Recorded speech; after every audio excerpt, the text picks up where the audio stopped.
Au départ, je n'étais pas du tout dans la vente, je faisais de l'informatique dans une banque. Puis après, bon, j'en avais un peu marre, entre guillemets. Je voulais changer, donner une autre orientation à ma carrière. Et il y a une opportunité d'ouvrir un magasin Beau Concept, de prendre une franchise. Et bon, bah, le domaine de la vente, c'est un domaine qui m'a toujours intéressée. Et, bon, bah, l'opportunité a fait que je suis responsable du magasin, donc c'est faire en sorte que le magasin marche, faire en sorte que ça tourne, faire en sorte que les ventes suivent, qu'on ait une progression constante, suivre l'évolution du magasin, quoi. Enfin, c'est quand même une clientèle, je dirais, au niveau de l'âge, plutôt, on va dire 35-40 ans. Au niveau social, quand même, je dirais un cadre moyen, quand même. C'est le gros de notre clientèle, et puis après il y a aussi certains clients qui n'ont pas trop les moyens et qui se font plaisir et qui de temps en temps nous achètent, passent des commandes, quoi.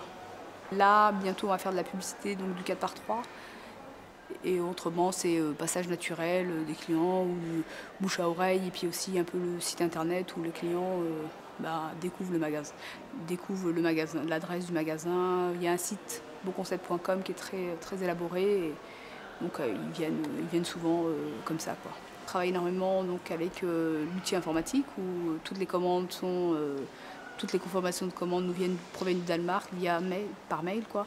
Donc c'est beaucoup de, je dirais, il y a de la vente, mais il y a beaucoup je dirais, de tout ce qui est administratif. On a un administratif qui est très très lourd à gérer. Il faut quand même avoir je dirais, un certain niveau, parce qu'il n'y a pas que la vente, il y a aussi le côté administratif qui est à appréhender. Il faut quand même avoir un certain niveau d'études, peut-être pas avoir fait une thèse en management, mais il faut avoir des qualités d'approche à la base, quoi. Il y a bien sûr le fait de faire une formation dans le commercial, ça pourrait être qu'un plus. Mais il y a le côté, on a facilité de communication, de rentrer en contact avec les gens. On fait des petits tests, on commande. Si on voit que ça marche, on laisse l'ambiance telle quelle. Si on voit que ça marche moins, on vend ça en modèle expo. Et puis derrière, on remet autre chose. On est toujours en perpétuel, je dirais, changement. Parce que comme c'est le début, et concrètement, ce qui va marcher, ce qu'on aurait plutôt tendance à penser, c'est de dire on va mettre des choses pas chères et des choses chères, comme ça les clients peuvent faire leur choix. Finalement, tout ce qu'on a dans le magasin qui est pas trop cher, ça marche pas très très bien, quoi. On va vendre plus facilement les choses chères, et les choses moins chères, on les vendra pratiquement jamais. Au Danemark, c'est référencé sous le nom de Club 8. On passe par eux pour passer toutes nos commandes, on ne peut pas vendre n'importe quoi dans le magasin. Il n'y a qu'au niveau des accessoires, on est un peu plus libre, on peut trouver d'autres fournisseurs, et on a les accessoires Beau Concept et d'autres accessoires. Donc c'est des fournisseurs on va au salon de par exemple, maison et objet de décoration, où là on a pris contact avec d'autres fournisseurs, et on vend aussi d'autres produits. Être motivé, je pense que c'est la première je dirais, c'est la clé de tout, quoi. Si la motivation n'y est pas, on n'arrivera pas à faire un bon vendeur. Même nous, dans notre domaine, on vend que les produits vers lesquels on est attiré. Les produits qu'on n'aime pas trop, on n'arrivera même pas à les vendre. Et je pense que ça, c'est tout à fait normal, quoi. On attire le client vers... le client, si en face de lui, il a quelqu'un de motivé, ça va le motiver. Si en face de lui, il a quelqu'un de pas très motivé, pas très cool, ça va pas lui donner le goût d'acheter, quoi.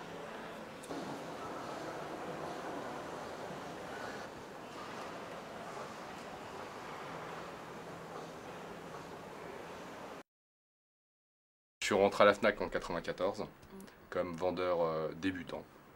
Voilà, c'était pour un CDD d'été. La Fnac est une société qui m'a toujours plu, en fin de compte. Le concept, les produits, j'ai acheté tous mes disques et mes livres à l'époque, donc ça me faisait plaisir de rentrer dans cette société pour un boulot d'été. J'y suis resté, puis après j'ai suivi un parcours tout à fait classique et traditionnel au sein de la Fnac, donc une évolution en tant que responsable de rayon sur la Fnac de Cergy. Okay, après je suis passé responsable de rayon sur un magasin plus gros qui était la Fnac de Vélizy. et j'ai poursuivi sur une pépinière. Mais c'est le parcours classique, quoi. C'est débutant, on passe au stade supérieur, et puis après responsable de rayon, puis responsable de rayon dans un magasin plus gros, puis après responsable, enfin pépinière, ce qu'on appelle responsable de département délégué en formation dans 2 autres magasins, donc Paris Nord et les Champs-Élysées. Et après, on va dire, j'ai volé de mes propres ailes sur Évry. Alors je suis responsable image et son, donc d'un département. Donc l'image et le son étant la photo, les travaux photos. Le son donc qui passe par le son nomade, donc les MP3 et la hi-fi, et la télévision, donc aussi bien les télé-tubes que maintenant les écrans plats. Donc je gère tout ce département, en fin de compte, qui lui est constitué de 3 rayons, donc qui est le rayon son, le rayon prise de vue, donc photo, et le rayon télévision. Et j'ai une équipe sur l'ensemble et un responsable de rayon. Pour motiver les équipes, il y a différentes choses. La première, bon, moi j'ai la chance sur ce magasin-là d'avoir, puisqu'on est sur un magasin en ouverture, donc des gens qui ont débuté à la Fnac, donc qui cherchent à apprendre tous les jours pour effectivement, comme le parcours que j'ai pu suivre, progresser et donc développer. Donc la première motivation, c'est eux, leur recherche à eux, et le fait d'évoluer au sein de la Fnac. Première chose. Deuxième chose, vous allez avoir ce qu'on appelle sur la Fnac des spots. Donc les vendeurs ont un salaire fixe et à côté de ça, ils ont un variable mensuel en fonction de leurs résultats. Donc ils ont des taux et des volumes à atteindre et s'ils l'atteignent, en fin de compte, ils sont rémunérés. Ça c'est la deuxième source de motivation. Puis la troisième, il y a un petit challenge au sein de la région qu'on appelle la Codirep. Et puis après, à taille de magasin équivalente, ils ont un tableau tous les jours qui leur donne leurs résultats qualitatifs et quantitatifs avec un classement. Okay, ils savent s'ils sont premiers, deuxièmes, ce qu'ils doivent faire pour rattraper. Et voilà quoi. Donc il y a leur avenir, on va dire, leur qualité professionnelle. Ça, c'est comment ils veulent évoluer. Après, il y a une question, comme beaucoup de sociétés, d'argent. Hein. Et puis après, c'est le petit challenge perso, quoi. Ça rapporte rien d'être premier, mais ça fait toujours plaisir. Mon travail consiste tout simplement à développer le chiffre d'affaires de la librairie et à manager une équipe de 7 personnes aujourd'hui à la Fnac. J'ai de la chance d'avoir une équipe qui adore lire, qui est vraiment passionnée de lecture. Donc au niveau de la motivation, on va dire, j'ai pas trop à les pousser, hein, ça marche tout seul. Donc voilà, ils sont quand même assez motivés, on va dire, par tout ce qui est évolution de carrière, notamment au sein de la Fnac. Donc ils essaient de faire leur mieux pour évoluer après dans d'autres magasins. J'avais une vingtaine d'années quand je suis rentrée à la Fnac, donc comme vendeuse débutante. Et puis j'ai monté les échelons et donc 8 ans après, je me suis donc retrouvée, après être passée par plusieurs magasins, donc celui de Nice au demeurant, celui de Val d'Europe en région parisienne et puis aujourd'hui Évry en tant que responsable de département. Alors en fait, au départ, quand je recrute un vendeur, ce qui arrive assez régulièrement quand même, puisqu'on a une demande, je leur demande pas grand-chose. En tout cas, en termes d'études, je leur demande pas de niveau particulier. Je souhaite juste qu'ils sachent lire et écrire et surtout qu'ils aiment lire. Voilà, ce qui m'intéresse effectivement au niveau du recrutement, c'est la passion produit. Après, au niveau de cette passion, peu importe, on va dire, dans quel domaine, leur spécificité m'intéresse. Tant qu'ils aiment lire, en général, ils sont rarement, enfin il y en a qui sont arrêtés à un domaine, mais ils sont plutôt ouverts à tout. Ils sont complètement libres du choix. C'est vraiment eux qui font leur coup de cœur, c'est vraiment eux qui choisissent les bouquins pour une opération commerciale. Je n'interviens pas du tout, ils se font plaisir. Et ils se font plaisir pour eux et surtout pour nos clients. Ils reçoivent tous les jours tous les représentants des maisons d'édition qui viennent proposer leurs nouveautés. Donc ce sont les libraires qui choisissent d'acheter telle ou telle référence et qui décident aussi de la quantité qu'ils vont mettre en place. Donc ils sont responsables en fait de leur rayon de A à Z. Alors quand je dis responsables de leur rayon, ça veut dire qu'ils sont responsables non seulement du chiffre d'affaires qu'ils réalisent dans leur rayon, ils sont responsables des stocks, donc c'est eux qui passent vraiment toutes les commandes et qui gèrent complètement leur rayon. Donc ils sont responsables du choix, on appelle ça chez nous la qualité de l'offre. Ils sont responsables aussi de la propreté de leur rayon, ils sont responsables du merchandising de leur rayon. Ils sont responsables aussi de la prescription dans leur rayon. Ce qu'on appelle prescription, c'est ce que vous pouvez voir en librairie, les coups de cœur du vendeur.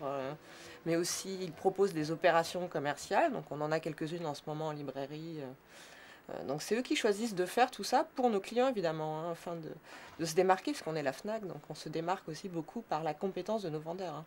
Pendant la pause déjeuner des uns et des autres, ils font beaucoup de gestion, parce que ce qui prend énormément de temps dans leur métier aujourd'hui, c'est quand même la gestion des stocks, donc les réassorts, recommander les ouvrages qui manquent, faire des retours pour les ouvrages qu'ils n'ont pas vendus, etc. Donc ça leur prend pas mal de temps. Et à 15h, à partir de l'après-midi, il y a encore des représentants jusqu'à 17-18h. 18h, heure de pointe, donc là, surface de vente, tout le monde pour servir les clients. Et de 19h à 20h, ils rangent la librairie pour que ce soit tout beau et tout propre pour le lendemain matin. Ma plus grande satisfaction, c'est quand je vois mes libraires, justement, qui grandissent, quoi, qui évoluent. Parce que je les forme, je passe quand même beaucoup de temps, je dirais que je ne l'ai pas dit, mais pour qu'ils puissent faire leur métier correctement, il faut que je leur donne les moyens de pouvoir le faire. Donc je passe énormément de temps à les accompagner dans la formation. Et quand je vois qu'ils évoluent, qu'ils grimpent, même qu'ils changent au niveau de, pas de leur comportement, oui, enfin de leur personnalité, qu'ils commencent à avoir un réel charisme. Enfin, moi je trouve ça merveilleux et quand je les vois évoluer, je suis ravie. J'ai quand même... ça fait 1 an et demi que je suis là, j'ai quand même envoyé 2 libraires dans d'autres magasins qui ont évolué, donc je suis plutôt assez fière, on va dire. Et c'est pour moi un plaisir et un bonheur de les voir partir, de les voir évoluer. Moi, c'est vrai que j'ai très vite, après un bac littéraire, je savais que je voulais bosser dans la culture. Donc j'ai fait un doc de médiation culturelle et communication. Après, je me suis spécialisée en communication jusqu'en maîtrise. Et c'est vrai que j'avais envie de travailler dans le service culturel d'une mairie. Enfin, je ne savais pas trop. Et j'ai découvert la Fnac au cours d'un stage. En 2003, j'ai fait 6 mois de stage à la Fnac Défense. Et j'ai découvert un univers qui m'a vraiment enthousiasmée parce que c'est une des seules structures à proposer ce métier-là. C'est vraiment chargé de communication à vocation culturelle d'une structure commerciale. Ça, c'est vraiment typiquement Fnac. Et donc, il y a un aspect qui est très sympa dans le côté programmation puisque ça change tout le temps et qu'on fait de tout. On fait de la musique, du disque, du livre. Enfin, vraiment, ça va, c'est très large. Et puis, en même temps, il y a ce côté commercial où on a des enjeux, on a des deadlines qu'il faut respecter. Donc, un côté très dynamique. Et puis, une ancienne qui a vraiment un bon état d'esprit. En termes de quotidien, les gens sont plutôt positifs, l'ambiance est positive et plutôt constructive. Donc, maintenant, le parcours général des chargés de com en Fnac, c'est peut-être plus par rapport aux autres métiers qui existent au sein du magasin. Parce que c'est vrai que quand on est chargé de communication, on est cadre. Par contre, moi, par exemple, j'y suis arrivée très vite. J'ai fait 6 mois de stage, j'ai fait un remplacement de 6 mois et ça y est, je suis cadre. Alors que c'est vrai qu'un responsable commercial va avoir la plupart du temps une formation beaucoup plus longue parce qu'on va demander une expérience de terrain. Alors qu'en com, les diplômes vont peut-être être plus reconnus forcément que l'expérience. L'expérience est moins demandée sur le terrain de la com en fait. C'est vraiment un métier où il faut être dynamique, il faut être super réactif.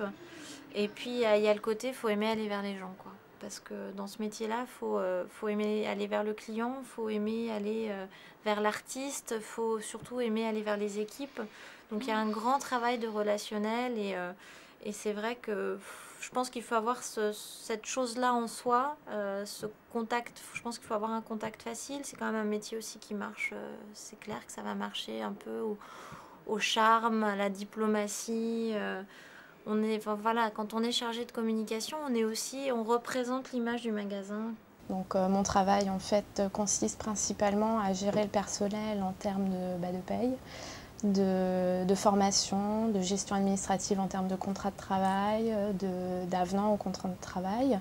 On a également l'aspect disciplinaire et l'aspect recrutement. J'ai fait une maîtrise en fait de management et de ressources humaines, donc ce qui m'a conduite en fait à avoir 1 mois d'école pour 3 mois d'entreprise. Et à l'issue en fait, de cette période qui alliait à la fois la formation et la pratique, j'ai pu acquérir de l'expérience et maintenant pratiquer ce poste à temps plein. Sur les candidatures spontanées, ce qu'il faut savoir, c'est que même si on n'a pas de poste, on a quand même un vivier de candidatures. Donc les candidatures qui nous paraissent intéressantes, on les met en réserve. Et on se permet de rappeler les personnes concernées à partir du moment où on va avoir un besoin ponctuel, que ce soit pour un CDD d'été, un CDD de fin d'année, ou s'il y a un poste vacant et qui s'est libéré. La FNAC, elle est reconnue pour l'expertise de ses vendeurs, donc c'est pour ça en fait qu'on mise beaucoup sur la formation. On a une qualité de service qui est remarquée et qui fait justement que la FNAC est une référence dans le domaine de la distribution de biens culturels et de loisirs. Et c'est vrai que comparé à d'autres enseignes, nos vendeurs sont experts sur les produits qu'ils vendent et ils ne sont pas du tout commissionnés, donc ils peuvent vous vendre un panel de produits très large. Alors en fait, les formations sont codécidées employeurs et salariés dans la mesure où, avant de valider le plan de formation, le salarié va avoir un entretien que l'on appelle besoin individuel de formation, où là, il va exprimer les souhaits en termes de formation. Donc il va en discuter avec son responsable au moment de son entretien, et puis ils vont décider ensemble de la formation qu'il va pouvoir suivre. On essaye là, notamment cette année, d'accentuer nos partenariats. Donc il faut savoir que pour l'ouverture du magasin en avril 2003, on avait fait appel à l'ANPE. On avait fait appel également à la mission locale et certains de nos salariés proviennent de la mission locale. On fait appel également à une association qui s'appelle la MEEV. Cette association regroupe en fait les étudiants et permet de faciliter leur insertion dans la vie professionnelle ou pour des jobs étudiants. Ça permet de leur trouver une entreprise d'accueil. Puis on s'adresse également ponctuellement sur les agences d'intérim pour les inventaires. Mon rôle au sein de l'entreprise, j'occupe la fonction de responsable logistique et service après-vente. En fait, le service après-vente, c'est un service où on va réparer les produits des clients. Donc il faut trouver le meilleur prestataire, donc le meilleur sous-traitant en termes de qualité et en termes de coût. La personne arrive en fait à 9h30 pour un magasin qui va ouvrir à 10h. Donc sa première tâche, c'est d'afficher en fait nos délais prévisionnels, hein, puisqu'on a par type de produit des délais prévisionnels de restitution. Toutes les semaines, en fait, il y a des relances qui sont faites, plus des relances complémentaires où il va appeler par téléphone si un client nous a appelé pour avoir plus de détails sur la réparation de son produit. Il va réceptionner toute la navette. Ce qu'on appelle la navette, en fait, c'est les produits réparés qui reviennent de nos plateformes. Il va faire les réceptions dans le système informatique, il va établir les devis s'il y a lieu, il va établir les mises à disposition si le produit est réparé pour prévenir le client. J'ai 4 plein temps et un temps partiel. Donc en fait leur tâche, ça va être donc réceptionner la marchandise, contrôler, ranger et gérer le stock. Donc gérer le stock, c'est quoi? C'est quand on décèle un produit manquant en stock, c'est faire des recherches pour savoir qu'est-ce qui nous a amené en fait cette anomalie. On a un camion qui arrive le matin, pendant 2h30 en fait la réception est ouverte uniquement pour notre centrale d'achat. Donc on va recevoir des unités de manutention donc qui sont par code couleur, qui sont en fait les codes couleurs liés à chaque produit.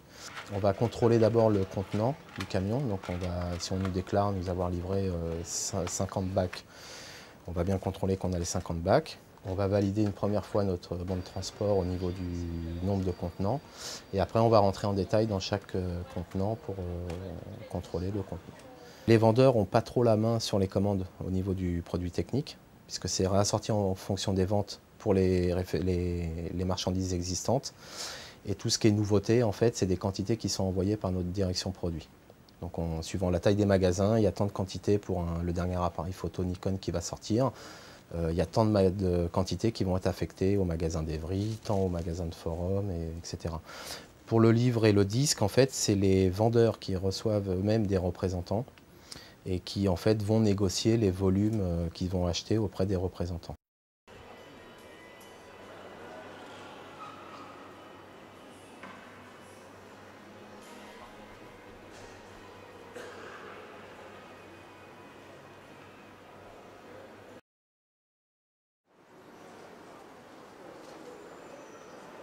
Le magasin Cellule Grise, c'est que à Évry, il y en a d'autres ailleurs? Alors en fait, Cellule Grise actuellement c'est une chaîne de 2 magasins plus 1. Donc il y a deux entités qui portent le nom de Cellule Grise. Cellule Grise donc à Ivry, celui-ci, plus un qui est situé à Melun. Et actuellement, il y en a un autre qui se situe à Paris qui s'appelle l'œuf cube. C'est franchisé C'est le même patron. C'est le même patron. Le client typique chez nous, c'est un garçon ou on va dire, de 12 ans jusqu'à 30-35 ans à peu près, avec une grande majorité de 14 à 18 ans. D'accord. Voilà, c'est une clientèle type jeu, un petit peu. Sur certains secteurs, on va avoir par exemple pour le jeu de rôle beaucoup plus de garçons, on va monter dans des ratios à 90% quasiment, tandis que sur le jeu de plateau, on va descendre à des ratios plutôt entre 60 et 60% de garçons, 40% de filles. Il y a un ami à moi qui était aussi un très grand habitué de cette boutique, qui m'a appelé, qui m'a dit qu'il cherchait une place ici, je me suis présenté. Et donc c'est là que j'ai rencontré M. Pinault, avec qui on s'est mis d'accord sur le terme pour faire travail de vendeur. Voilà. Il y a des particularités à avoir pour être vendeur à Cellule Grise? En fait, il y en a une vraiment très très importante, c'est de connaître les jeux, c'est d'aimer les jeux et pour pouvoir tout simplement les vendre correctement et conseiller les clients qui vont se présenter. Comme on s'adresse à un public de spécialistes, il faut soi-même être spécialiste et aimer ce qu'on fait tout simplement pour avoir l'envie et l'entrain. On met tout en rayon. On a très peu de stock, on propose beaucoup de produits différents. Pour essayer de toucher un maximum de public, donc on fait très peu de stock. Il y a quelques nouveautés, genre de choses qu'on rentre en quantité. Donc on va proposer un petit peu en magasin et stocker légèrement là-haut. Et ça reste en général assez limité. Il y a des avantages ou des inconvénients à travailler sur Évry, dans un petit magasin comme celui-là? Les avantages, oui, c'est les clients avant tout, parce que ça reste des habitués. Donc c'est des gens qu'on va fréquenter régulièrement, qui en général partagent la même passion que vous. Parce que quand vous travaillez ici, tout simplement, vous êtes passionné de jeu. Ceux qui viennent vous voir sont passionnés de jeu. Donc tout de suite, ça crée un contact, ça crée un lien. Et ça, c'est très agréable à travailler justement dans ce magasin. Après, des inconvénients, c'est une petite boutique. Donc, faut se serrer les coudes. C'est Évry, dans un centre commercial. Donc pour là, il n'y a pas de souci. On est bien encadré. On a une structure fixe qui est vraiment sympa. Le prêt-à-porter, c'est quelque chose, c'est un milieu, on va dire, où tout le monde y passe, pas forcément par nécessité, parce qu'acheter un vêtement, c'est pas vital, mais voilà, c'est par plaisir, on aime bien se fringuer, même si ton placard il est blindé à craquer, tu me diras toujours qu'il te manque tel t-shirt ou qu'il te manque telle couleur ou tel truc. Il y a pas mal de nouveaux modèles, tout le monde cherche un peu l'originalité et le dernier modèle que les autres n'auront pas. Donc il faut être assez rapide aussi, parce que si on rate un modèle ou quoi que ce soit que des clients vont chercher ou ont vu sur la copine et ceci, cela, et qu'on ne l'a pas, c'est des ventes qui nous passent sous le nez. Donc il faut être assez réactif par rapport à ça. Alors le magasin, c'est mon patron qui l'a ouvert en 91. Et il s'est mis à son compte et on va dire qu'il est parti de rien. Et puis il s'est débrouillé. Il s'est débrouillé pour acheter son matériel, faire son style. C'est quelqu'un qui, à la base, n'avait pas forcément de qualification, qui avait pas de... qui est d'origine maghrébine aussi, on peut le dire, par la même occasion, qui était aussi issu comme beaucoup de jeunes de maintenant, qui étaient issus des quartiers, qui n'avait pas envie de passer ses journées à foutre la merde dehors, qui préférait s'accrocher et faire quelque chose de concret. Et je pense que quand on voit le résultat maintenant, je pense qu'il a réussi, il a fait un beau travail, ouais, c'est grâce à lui aussi. Ça devrait encourager justement pas mal de jeunes au lieu de se cacher derrière les excuses de discrimination, quoi que ce soit, de montrer justement qu'il faut persévérer, que c'est important aussi d'y croire et de se dire que c'est pas parce qu'on est maghrébin ou qu'on vient d'une cité ou qu'on vient de machin, c'est pas avec, au contraire, ça doit nous rendre 2 fois plus forts et ça doit donner encore plus faim d'avenir, plus avoir envie d'aller encore plus de l'avant. Et c'est la preuve que c'est possible, et que si effectivement on passait plus d'acharnement et plus de temps à se défoncer au travail et à faire ce qu'il faut, même ne pas hésiter à bosser les week-ends, même si ça nous fait chier dans nos générations, parce que les générations de maintenant c'est pas assez des bosseurs. Ils en veulent pas assez. On dit ouais, on a faim d'avenir, on veut ceci, on veut cela, mais on croit que ça va tomber comme ça. Si on s'accrochait peut-être un petit peu plus, on serait peut-être moins à se plaindre et à se dire ouais, il n'y a pas de place pour nous, machin. Parce que la place, faut se la faire. Elle tombe pas toute seule comme ça. Bonjour. On a pas mal de contrats de qualification, de stagiaires, vendeurs. Bon, après, on a tous des statuts différents et on travaille tous ensemble sans faire de différence, quoi. C'est bien qu'il y ait justement ces emplois-là, qu'il y ait des stagiaires, qu'il y ait des contrats de qualif, parce que c'est important de passer par là pour travailler dans la vente. C'est l'apprentissage. Autant, on va dire que pour la vente, il faut un minimum au niveau du charisme déjà. Faut pas être timide. Faut être assez sociable, faut pas avoir peur de discuter avec les gens. La vente, non, c'est un domaine qui me plaît pas mal parce que c'est vrai qu'on fait beaucoup de contacts, on apprend à être beaucoup plus ouvert d'esprit parce qu'on discute avec des gens avec qui on n'aurait peut-être jamais discuté en dehors de notre lieu de travail. Et en fin de compte, ça nous apprend un petit peu plus à être tolérants, à apprendre un petit peu plus des gens. Non, on en apprend tous les jours. Ce qui est pas mal avec ce métier, c'est qu'au moins on peut être surpris. Des fois, il se passe des choses qu'on n'aurait jamais cru. On a des petits obstacles. Des fois, on va tomber sur des clients super chiants, mais ça nous permet aussi d'apprendre certaines choses. On va tomber sur des gens super cool, avec qui on n'aurait peut-être jamais parlé avant. C'est beaucoup de contacts. C'est le relationnel, c'est le contact humain. La vente, c'est sympa pour ce côté-là. Il faut aimer déjà le contact avec les gens. Il faut être bosseur. Et il faut avoir du dynamisme, faut être quelqu'un de ponctuel, de carré, d'organisé. Que voilà, la vente, c'est un domaine accessible à tout le monde. Et si tout le monde s'y met un peu, avec une bonne élocution, parler correctement, etc. Les portes sont ouvertes à tout le monde. Aujourd'hui, l'objectif de Flunch, c'est de pouvoir permettre à n'importe quelle famille, à n'importe qui, même avec un pouvoir d'achat relativement faible, de pouvoir sortir au restaurant. Vous avez une politique plus ou moins indépendante ou pas du tout? Non, j'ai envie de dire, première réponse, pas du tout. Maintenant, on a une Menutech, si vous voulez, on a des centrales d'achat, on a des produits référencés Flunch, on a notre Menutech, on a une Menutech. À l'intérieur de ce menu, on a des choses imposées. Aujourd'hui, le menu express chez Flunch est un menu imposé dans tous les restaurants. Ensuite, on a une large gamme de produits, en plat chaud, en entrée, sur assiette, en pâtisserie, en dessert composé sur assiette. À nous de composer en fonction de notre environnement, de notre clientèle, de la cible. Tout ça passe bien sûr par une analyse commerce assez poussée. On a des plateformes avec des produits référencés. En fonction de l'activation que l'on va avoir au niveau de notre commerce et au niveau de notre plan d'offre. Donc notre plan d'offre, c'est le menu qu'on décide. On n'a pas le même menu un lundi midi où on va accueillir 75% de fonctionnels et un samedi midi où on va accueillir 75% de familles. C'est stratégique, j'ai envie de dire, mais c'est aussi logique. Et la hiérarchie au niveau du restaurant? Au niveau du restaurant, c'est très simple. En haut de la pyramide, ce sont les clients. Donc c'est eux qui nous font vivre. Ensuite, il y a les hôtes et hôtesses qui sont eux au service du client toute l'année. C'est bien eux qui accueillent, qui servent le client, qui font la préparation. Ensuite, il y a une équipe d'encadrement. Avant l'équipe d'encadrement, il y a ce qu'on appelle le tutorat. Ce sont des moniteurs, des employés responsabilisés qui ont des missions supplémentaires à leur fonction. Ensuite, des animateurs de service qui font, en plus d'avoir un poste, qui peuvent être très bien en cuisine le lundi et avoir l'animation du service, donc la responsabilisation un peu chef d'orchestre du service, au-dessus des adjoints de direction. Donc là, on passe dans l'équipe d'encadrement, adjoint de direction, directeur adjoint ou directrice adjointe et directeur de restaurant. J'ai intégré tout un cursus de formation qui m'a emmené d'abord par un stage terrain où j'ai fait le travail d'hôte et hôtesse, donc d'employé polyvalent de restauration chez Flunch, en passant dans tous les secteurs et cela pendant 2 mois. Ensuite, une période de formation au management, à l'encadrement, dans un autre restaurant encore, ce qu'on appelle chez nous une mise en scène. On est en doublure, on nous lance.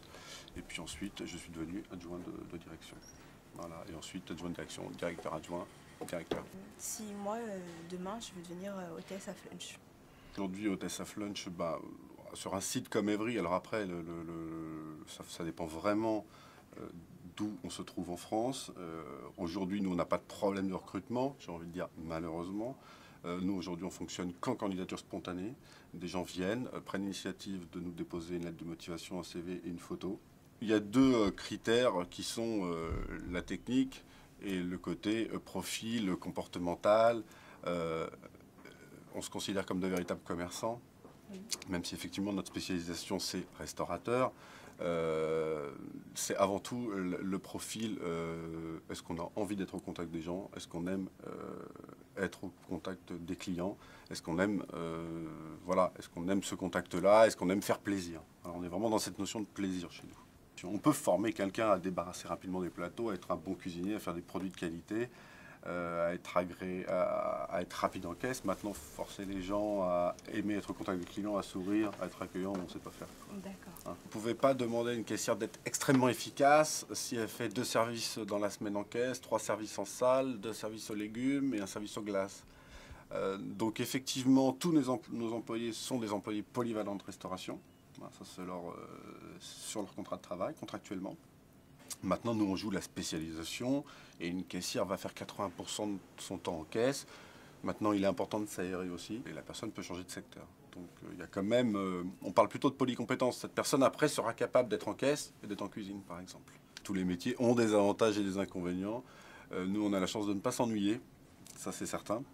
Ça demande beaucoup, beaucoup de rigueur, beaucoup d'organisation. C'est un métier de service, donc on pourrait dire, entre guillemets, un métier un peu ingrat. Il suffit qu'il y ait un maillon de la chaîne qui se casse, effectivement le service va être bancal jusqu'au bout et il sera important d'analyser derrière pour éviter que cela se reproduise. Mais c'est vraiment un travail d'équipe. Donc il est important d'être rapide, il est important d'être bien huilé dans tous les secteurs de distribution d'un restaurant comme le nôtre, que ce soit au buffet chaud, à la caisse, en salle, au débarrassage. Et ensuite, le cycle se termine par la laverie où il faut débarrasser et laver la vaisselle, etc. Donc, dans un restaurant, il faut prendre l'équivalent de votre cuisine. Dans une cuisine, vous avez votre frigo, c'est l'équivalent chez nous, sauf que nous, on rentre debout, on rentre à l'intérieur de notre frigo. C'est l'équivalent de notre frigo qui doit être entre 0 et plus 4 degrés maximum. Vous avez l'équivalent de votre congélateur qui est à moins 20 degrés. Sauf que pareil, la dimension est surdimensionnée par rapport au nombre de repas que l'on peut faire dans un restaurant comme celui-là. Et vous avez une réserve sèche, qu'on appelle également épicerie. C'est l'équivalent des placards de votre cuisine. Vous avez votre sel, votre poivre, vos boîtes de conserve, vos pâtes, ce qui n'a pas besoin d'être à température spécifique. Une grande cuisine en fait. Une très grande cuisine, voilà, tout à fait. Si on a bien préparé son service, si on l'a bien suivi, si chaque personne sait bien ce qu'il avait à faire, si chaque employé a eu sa petite dose de réactivité aussi et d'anticipation.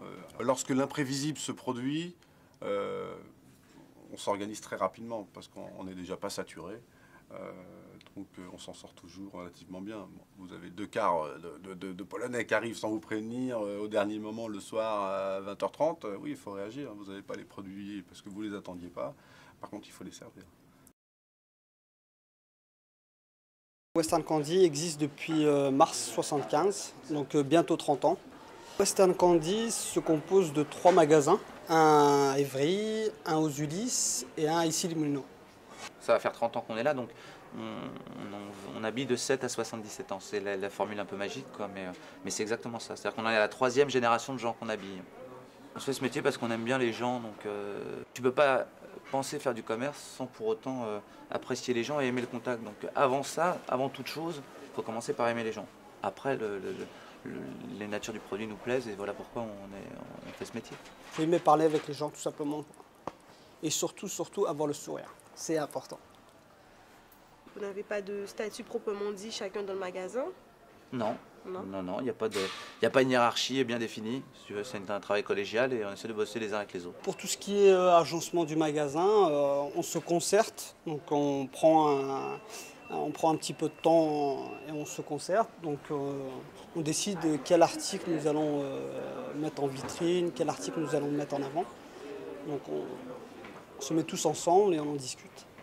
Chaque marque a ses produits et donc on les commande en fonction aussi de la demande des clients. Si un client nous demande un article qui est très en vogue, pourquoi pas, quoi.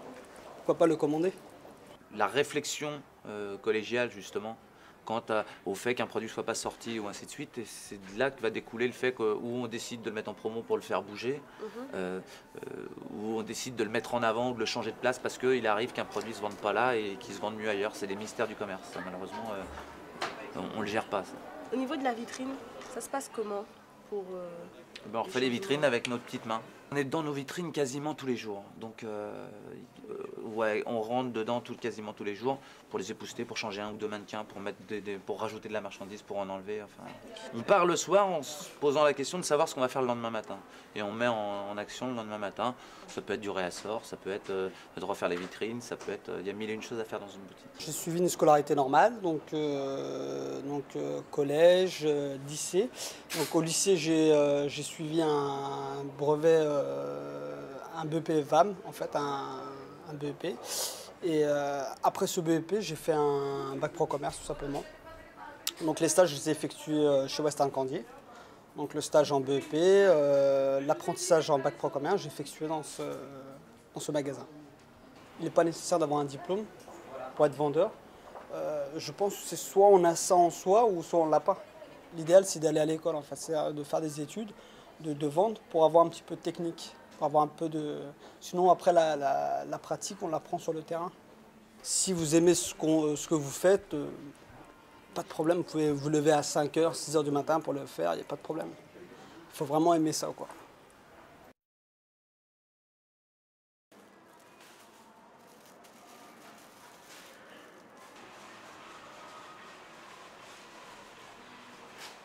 Nous confectionnons des bouquets. Nous avons plusieurs sortes de bouquets. On fait aussi des événements tels que la naissance, le mariage, le deuil bien sûr. Et après c'est à la commande. On vend aussi quelques cadeaux, des plantes bien sûr. Et nous faisons les livraisons à domicile ou dans les entreprises. Au départ, j'avais pas d'expérience dans la fleur, mais c'était un challenge et j'ai voulu relever ce défi.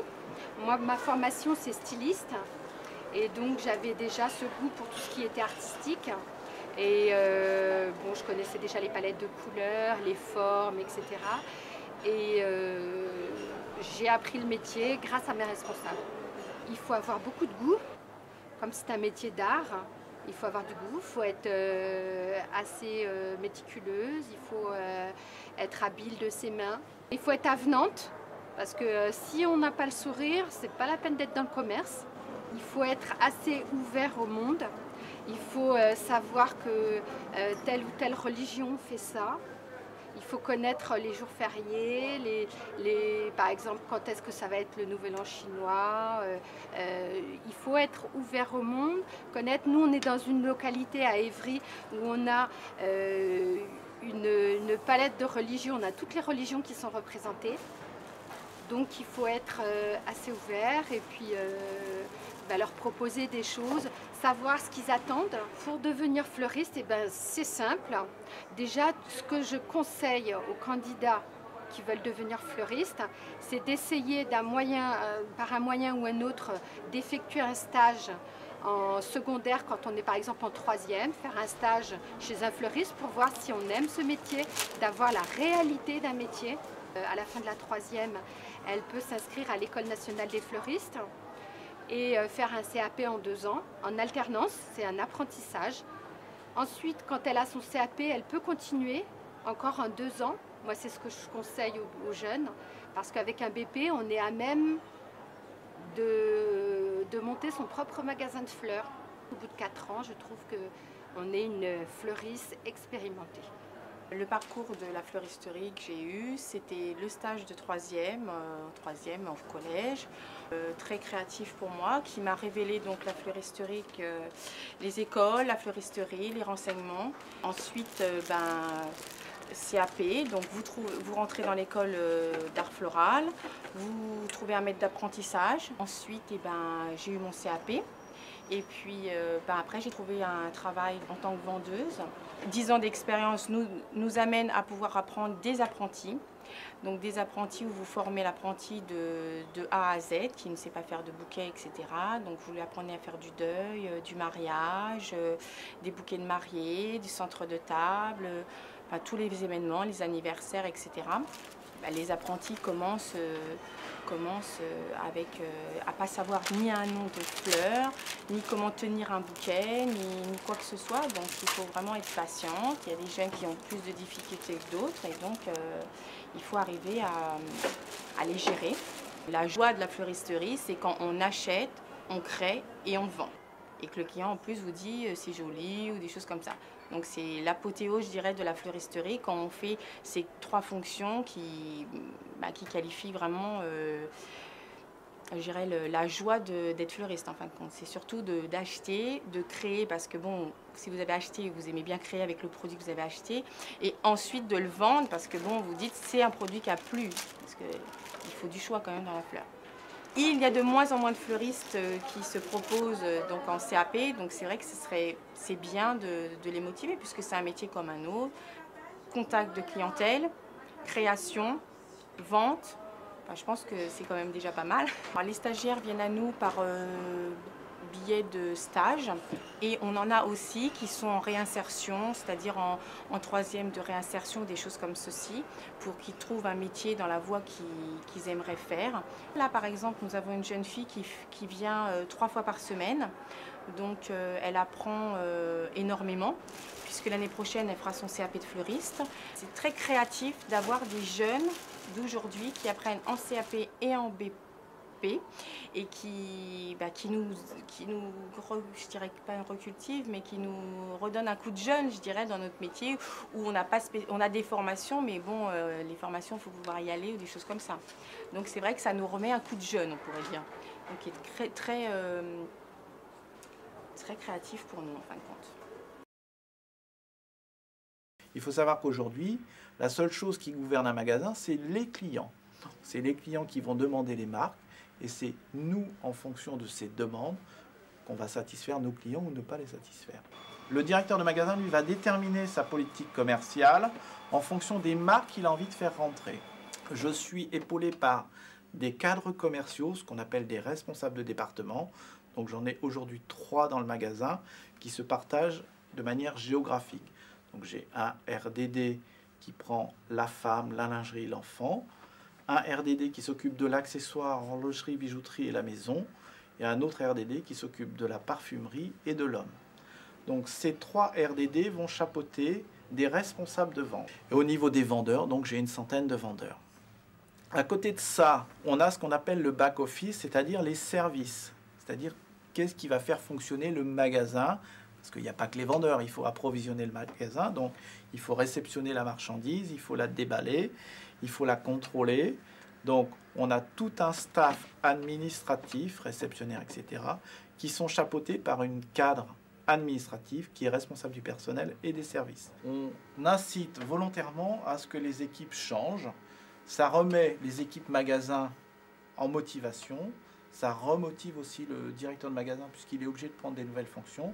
Et automatiquement, ça fait progresser l'ensemble de l'entreprise. Il faut qu'on ait un management réactif. Donc au bout d'un certain nombre de mois ou d'années, le management des équipes n'est plus le même. Quand vous connaissez à bien connaître vos équipes, que ce soit des vendeurs, des cadres, etc., vous n'avez pas le même niveau d'exigence vis-à-vis de votre personnel. La seule solution qu'on ait trouvée, c'est de changer le personnel d'encadrement et directeur de magasin pour que justement il y ait toujours cette stimulation, cette émulation qui va faire que le magasin va progresser, se remettre en cause et sortir de bons résultats. Pour pouvoir évoluer dans la distribution, il faut accepter d'être mobile. Si vous avez la volonté, si vous êtes mobile, vous avez toutes les chances de progresser. Si vous n'êtes pas mobile, vous n'avez aucune chance d'évoluer dans ce monde-là. Les mutations sont faites toujours dans le cadre d'une progression de carrière. Donc on va vous proposer un poste qui est plus intéressant, avec davantage de responsabilités sur un nouveau magasin. La distribution, c'est très factuel, hein. C'est où vous êtes bon et vous voyez votre chiffre d'affaires qui progresse, ou il y a un problème, effectivement, votre chiffre ne progresse pas. Donc la satisfaction, nous on l'a tous les jours, c'est le résultat du chiffre d'affaires. Nous sommes des centres de profit autonomes, c'est-à-dire qu'il y a 60 magasins Galeries Lafayette, et donc on appartient donc aux Galeries Lafayette, qui est une société anonyme à conseil de surveillance. Si on prend le cas d'Evry, on est dans un centre commercial. Ce magasin a une zone de chalandise plutôt jeune, puisque si on prend la population environnante, elle est surreprésentée au niveau de la jeunesse. On est aussi à Évry, donc c'est une préfecture, donc on a une population qui est relativement qualitative, puisqu'il y a beaucoup de gens qui travaillent dans les bureaux au niveau du tertiaire. On a la préfecture, on a beaucoup de cadres supérieurs. Donc l'orientation du marketing du magasin, il est typé jeune. Donc on va cibler une clientèle qui a entre 15 et 40 ans et sur un pouvoir d'achat plutôt moyen élevé. Aujourd'hui, effectivement, vous n'avez pas de garantie quand vous achetez votre marchandise, et c'est toute la difficulté du commerce, et notamment de l'habillement, parce qu'on a plein d'aléas. Le premier aléa étant le climat. Si vous êtes en plein été et que vous avez une saison qui est très mauvaise, bien évidemment, vous allez vous retrouver avec des stocks.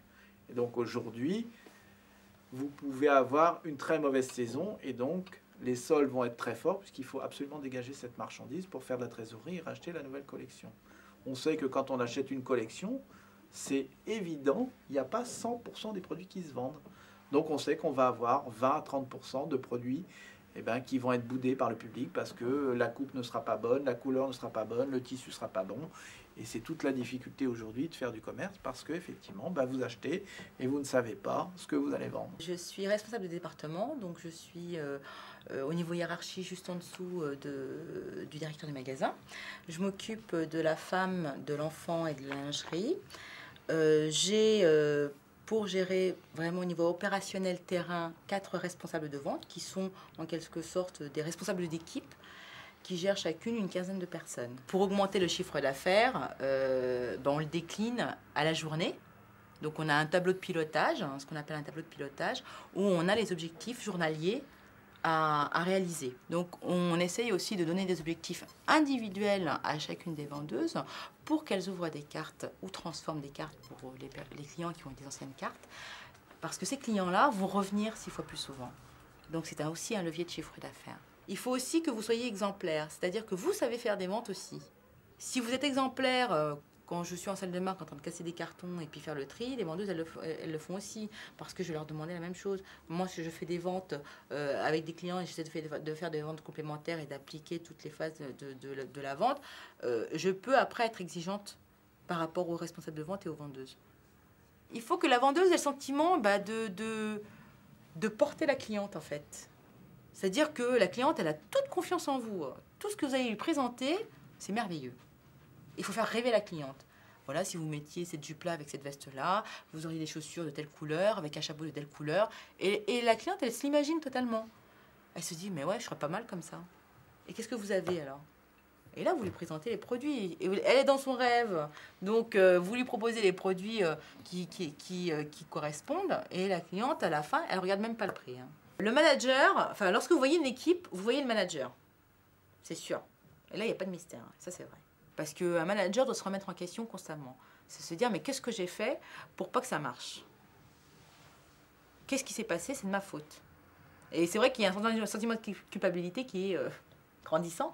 Mais c'est important parce que ça vous permet d'avancer. Je veux dire, c'est en faisant des erreurs qu'on avance, mais c'est en se remettant en question qu'on avance aussi. Et le directeur du magasin, c'est vrai que lorsque vous êtes au bout de 3 ans...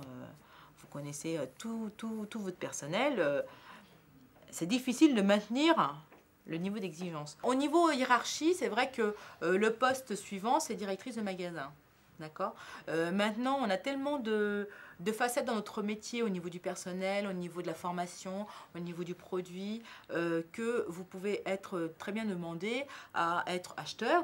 Si vous êtes amoureux d'un produit ou si vous êtes vraiment beaucoup plus produit, vous êtes négociatrice, vous pouvez très bien être dans un secteur achat aux Galeries Lafayette. Vous pouvez donc au niveau du personnel, si c'est vraiment les plannings, la structure, l'organisation qui vous intéresse, être dans le service du personnel aussi, parce qu'il y a des responsables du personnel qui existent. Si c'est l'administratif pur et dur avec les fournisseurs, quand est-ce qu'ils payent, etc., ou vraiment le contrôle des ventes pur et dur en niveau encaissement qui vous intéresse parce que vous avez plus envie de manager une équipe parce que 75 personnes, vous n'avez plus du tout envie, mais vous voulez quelque chose d'administratif, vous pouvez le faire aussi dans un magasin quelconque et vous pouvez très bien faire de la formation. Si c'est la formation qui vous intéresse parce que vous êtes pédagogue, vous aimez expliquer aux gens, faire le suivi, les aider à monter en compétences, vous pouvez très bien aussi travailler dans un secteur formation au niveau du siège ou dans un magasin sans problème. Je suis responsable du personnel, je suis donc ici depuis 2 mois. Mes fonctions principales, c'est toute la gestion du personnel en général. Donc il s'agit ça parle du recrutement de personnel, soit personnel fixe, un CDI, soit du personnel temporaire, CDD ou intérim. aussi des stagiaires. Donc en ce moment, je recrute aussi des stagiaires.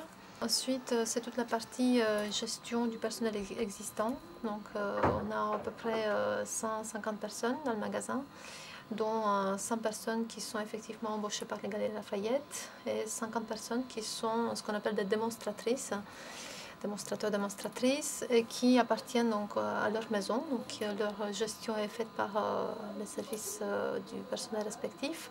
Ensuite, donc c'est toute la partie paye. Donc j'encadre deux secrétaires qui font des travaux sur la gestion du temps, qui déversent les informations sur le logiciel de paye. En cours d'année, on n'a pas beaucoup de recrutement en poste fixe, parce qu'on recrute au maximum pendant la période de tout ce qu'on appelle des opérations commerciales, les 3J, la semaine fantastique, et puis la période de soldes. Donc actuellement, on a fini le recrutement pour les 3J d'été, on a fini donc fin mars. Bientôt, je vais attaquer le pré-recrutement pour les soldes du mois de juillet. Ce que je regarde d'abord chez les personnes que je recrute, c'est vraiment leur motivation, pourquoi ils sont là, pourquoi ils souhaitent faire un tel travail. Et bon, le parcours aussi, ça compte, mais c'est surtout voilà, la façon dont ils vont s'impliquer dans le métier. Voilà, c'est des choses qu'on voit, on arrive à avoir un entretien par rapport au comportement. Qu'est-ce qu'il ne faut pas faire? Déjà, quand vous envoyez un CV, vous mettez votre numéro de portable, ce que je n'aime pas parce que je trouve que c'est une preuve de manque de maturité. C'est attention aux messages que vous mettez sur vos répondeurs. C'est ouais, je ne suis pas là. Évitez parce que bon, quand on cherche un travail, c'est quand même quelque chose de sérieux. Surtout Galeries Lafayette, c'est une enseigne qui est assez sérieuse. Donc je souhaite avoir des gens qui ont au moins la maturité de mettre un message correct sur leur répondeur. Ensuite, l'aspect, ça compte quand même. Donc quand vous présentez, c'est sans passer dans des extrêmes au niveau de la présentation, mais avoir une présentation correcte et puis s'exprimer bien, avoir le sourire. Je pense que c'est pour un tel métier, c'est important d'être une personne souriante.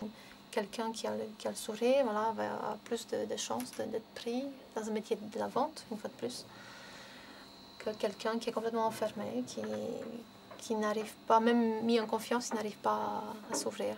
Je fais attention aux gens qui débutent. C'est vrai que moi j'ai eu la chance de rencontrer toujours des personnes qui m'ont donné une chance quand j'avais aucune expérience. Donc je pense que c'est important pour les débutants qui commencent un jour. Donc je ne regarde pas leur parcours académique. Donc même des gens qui souhaitent changer de métier, pourquoi pas. Donc je pense qu'aujourd'hui, voilà, on m'a donné une chance, donc aujourd'hui je donne une chance. Et c'est ma façon de remercier justement ces personnes-là. Et puis je pense que si chacun fait un petit bout, le monde sera meilleur. Et aujourd'hui, je me suis proposé vraiment d'aller sur chaque poste. Je vais prendre rendez-vous avec chaque personne, passer une journée, voire 2 jours, pour connaître tous les métiers. Ça va aller du réceptionniste, sur les quais de réception, jusqu'à la caissière, sur tous les métiers. C'est quelque chose que je souhaite faire, et ça tombe bien, c'est ce que la société souhaite faire aussi. Je souhaite que le chef du personnel soit aussi un chef de service. D'ailleurs, mon poste, c'est chef du personnel et des services. Ça demande beaucoup de temps. Donc c'est vrai que je me suis proposé, d'ailleurs on me l'a dit en entretien, et il faudra connaître, comme vous dites, tous les métiers. Parce que même si vous ne recrutez pas, mais pour les personnes qui sont en poste, dès qu'ils viennent vous voir pour un souci, il faut que vous connaissiez leur métier, pour savoir de quoi ils parlent. Ça demande la bonne volonté, ça demande l'humilité, parce que voilà, il faut aller accepter de réceptionner un camion, il faut accepter d'encaisser un client. Voilà. Ce n'est pas parce que vous êtes chef de personnel que vous n'allez pas aller sur la surface. Pendant les 3J, j'étais tout le temps sur la surface. Voilà. Parce que je pense que c'est une équipe qui doit faire en sorte que le magasin marche. Voilà, c'est une atmosphère qui est ici, c'est ce qui me plaît d'ailleurs. On avance tout, même je ne suis pas caissière, mais je suis contente de servir un client. Même si ce n'est pas mon métier. Et je pense que ça va être l'effet Galeries Lafayette.